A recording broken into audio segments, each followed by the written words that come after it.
미국 주식 마감 상황부터 보도록 할게요.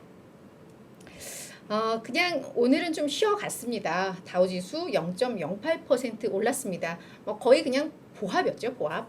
S&P 500 지수도 마찬가지로 0.07% 내렸습니다. 이것도 역시 보합이에요. 그냥 약보합. 다만 이제 나스닥 지수는 조정폭이 조금 있었는데요. 단기적으로 많이 올랐던 만큼 이 쉬어가기 국면에서 조금 더 밀렸던 것으로 보입니다. 0.6% 내렸습니다. 그러니까 오늘 뭐 S&P 500이나 나스닥은 뭐 약보합이든 어쨌든 간에 좀 하락을 했는데 다우 지수가 약간이라도 올렸던 것은 이 다우 30개 종목, 다우 지수를 구성하는 30개 종목 안에 디즈니가 들어가거든요. 근데 디즈니가 뭐 가입자 수도 계속해서 증가하고 있고 요금 인상 얘기가 나오면서 어제 한 5% 가깝게 올랐어요. 그래서 그 영향을 좀 있지 않았을까라는 생각이 좀 듭니다. 자, 그럼 증시가 왜 이렇게 좀 희마리가 없었을까 본다면 인플레 안도감은 분명히 있었습니다. 어저께 7월 생산자 물가지수가 발표가 났는데요. 소비자 물가지수와 마찬가지로 시장의 예상치보다 훨씬 더 완화되게 나왔어요. 그러니까 물가 압력이 괜찮게 나왔거든요. 완화된 것으로. 그래서 인플레에 대한 안도감 때문에 사실 어제 장 개장만 하더라도 상승폭이 괜찮았어요. 그랬는데 아무래도 그에 대한 이제 해석들이 계속 나오면서 그래도 연준은 금리 인상을 지속할 거야. 왜? 절대적인 수치가 높잖아. 뭐 이렇게 되면서 결국 시장은 약간 쉬어가는 그런 흐름이었다라고 보시면 될 것 같고요. 어제 장은 그래서 아주 전형적인 전강 후 약의 장세였다. 정리를 해보겠습니다. 지금 제가 이제 생산자 물가지수 이야기를 했으니까 대체 어떻게 나왔길래 잘 나왔다고 이야기를 할까? 보시죠. 전년 대비해서는 9.8% 상승을 했습니다. 와, 이 숫자 자체로는 여전히 높습니다. 하지만 전월에 이게 11.3%였거든요. 지금 이게 작년 10월 이후에 최저 지수입니다. 그러다 보니까는 시장에서는 안도를 했고 시장의 예상치 10.4% 상승보다도 괜찮았으니까 확실히 이제는 인플레가 그래도 이제 정점은 확실히 나온 게 아니야? 뭐 이런 기대감을 갖게 했습니다. 전월과 비교를 하면요 오히려 하락을 했어요. 마이너스 0.5%를 기록을 했는데 전월에는 이게 1% 상승이었거든요. 시장의 전망치도 0.2% 상승으로 예상을 했는데 와 생각보다 생산자 물가지수도 많이 하락을 했어. 그러니까 하락이라고 하기보다는 정점을 찍었어 라는 이야기가 나오는데 보세요. 어제 CPI 수치에 이어서 PPI까지 괜찮게 나오니까 인플레 압력이 분명히 좀 완화되고 있고 이거는 이제 정점을 찍은 걸 우리가 그냥 잠정적으로는 그렇게 해석을 할 수 있어 라는 생각을 하는데 특히 이 PPI가 더 중요했던 것은 이것은 이제는 생산자들의 어떤 비용 증가분, 생산 원가와 관련된 지표이기 때문에 얘네가 뭐 비용 부담이 늘었어요. 그러면 소비자 가격의 거를 전가를 할 거 아니에요. 그래서 이게 소비자 물가 지수의 선행 지표로서도 많이 해석이 되거든요.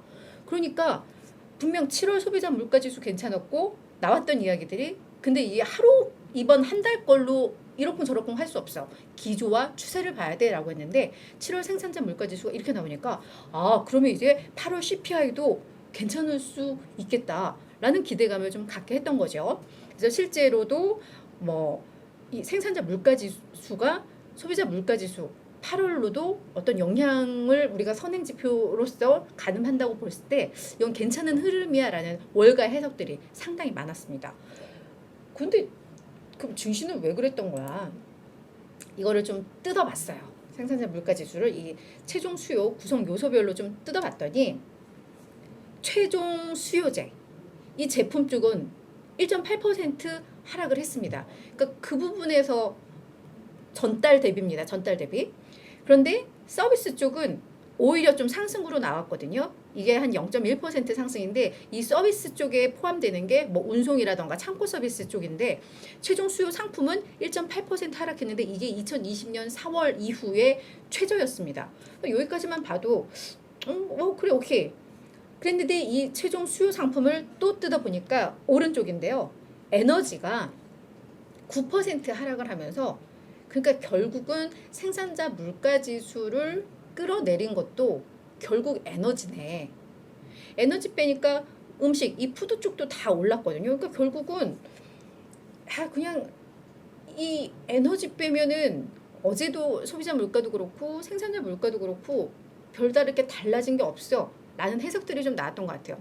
근데 사실은 에너지 가격이 하락한 것도 큰 의미는 있습니다만 어제도 이야기를 했듯이 겨울철이 다가오고 있다라는 점, 그러면은 아무래도 에너지에 대한 수요가 더 많아지겠죠. 게다가 계속해서 이 전쟁이 이루어지고 있다라는 점에 있어서 분명히 우리가 환영할 만한 지표긴 하지만 그렇다고 이게 뭔가 드라마틱한 뭔가 변화를 꾀하는 건 아닐 거야. 그리고 절대 수치가 여전히 높으니까 연준도 긴축은 계속해서 해 나갈 거야. 뭐 이런 해석들이 나오면서 증시가 상승 탄력을 좀 잃었다. 이렇게 해석을 해보시면 될 것 같은데요.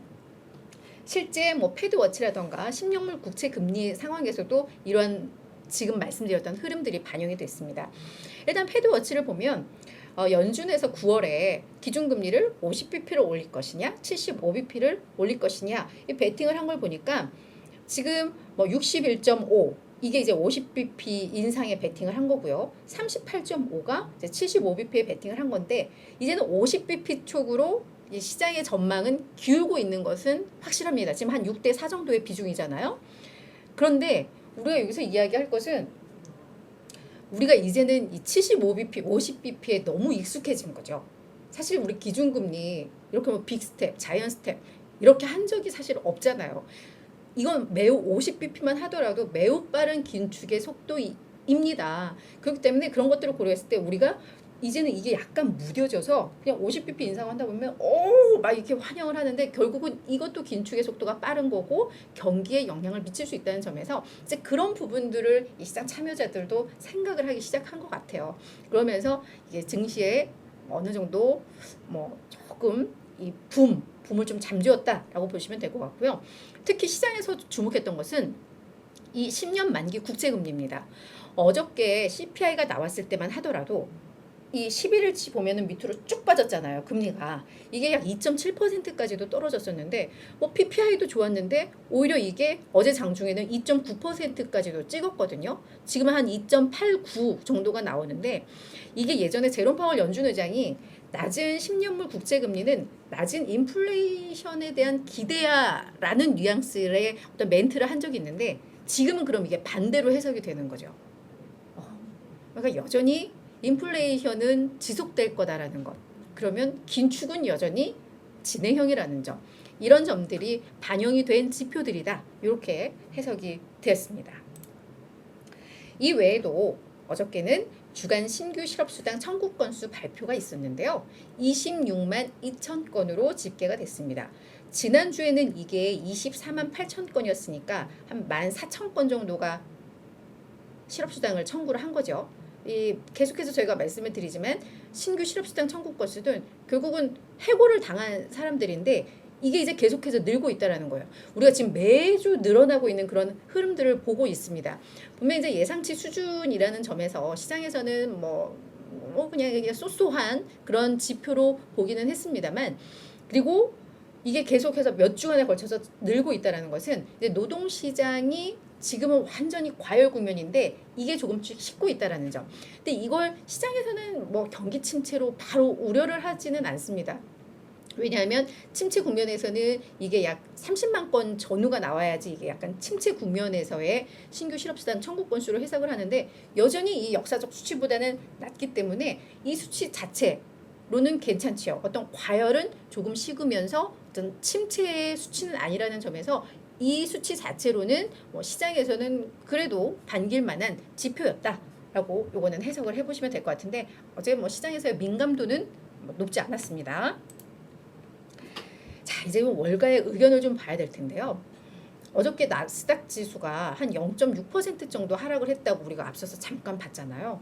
근데 얘가 6월에 저점을 찍고 나서 종가 기준, 오늘 새벽 종가 기준으로 봤더니 약 21% 상승을 했더라고요. 근데 우리가 강세장 진입, 약세장 진입할 때 저점 대비 20% 올랐으면 강세장 진입 신호, 고점 대비 20% 빠졌으면 약세장 진입 신호라고 해석을 하는데 20% 반등이 나왔어요, 벌써. 그러니까 와, 이제 나스닥을 시작으로 해서 강세장으로 전환한 거 아니야? 왜냐면 지금 시장에서는 계속 이건 강세장 전환이야. 아니야. 이거 잠깐 반짝하다가 말 거야. 비둥비둥 했었잖아요. 근데 일단 나스닥 지수 기술적 흐름상으로는 강세장 전환 신호가 이제 나온 건데 그에 따라서 이제 시장에서는 말들이 많습니다. 지금 우리는 솔직히 그러잖아요. 저도 이제 미국 증시에서 살까 말까 고민을 하는데 뭔가 지금 사기에는 비싼 것 같아. 그리고 여전히 이제 물가 높고 긴축하고 경기는 분명히 더 안 좋아질 텐데 지금 너무 빨리 올랐어. 지금은 아니야. 이런 마음이 드는가 하면 한편으로는 또 불안해요. 아, 또 이거 매수 기회 놓치고 나중에 또 고점 가가지고 불안해서 그때 들어가는 거 아니야? 이게 이제 상출하고 있는데 지금 아마 월가에서도 그러는 것 같습니다. 전문가들끼리도 그래서 의견들이 막 엇갈리고 있고 그래서 이런 인플레에 대해서 시장의 어떤 수익 지표에 대해서 다양한 해석들이 좀 나오는데 그래서 관련해서 그냥 또 월가의 멘트 2개 정도만 좀 준비를 해봤는데요. 마이르 라시드 옥스퍼드 이코노믹스의 이코노미스트는 역사적으로 높은 물가는 연말까지 지속할 거야. 하지만 이 잠재적인 인플레이션의 피크는 환영할 만한 신호야. 이건 뭐 시장에서도 뭐 즐겨도 된다라는 뭐 그렇기 때문에 어떤 시장의 안도랠리 기대감을 이야기를 할 수도 있겠고요. 근데 이제 반면에 웨인 위커 미션 스퀘어 리타이먼트의 최고 투자 책임자는 뭐라고 했냐면 그래 지금 투자자들은 인플레 둔화에 안도하고 있어. 위에 또 이코노미스트는 뭐 환영할 만한 신호야 안도해 했지만 안도하고 있어요. 근데 연준이 금리를 계속 인상할 것이란 사실은 바뀌지 않아. 그럼 경기에 분명히 우려가 돼. 이렇게 좀 의견들이 분분하면서 여전히 시장은 어떤 방향성을 명확히 제시할 수 있는 사람이 지금은 없다.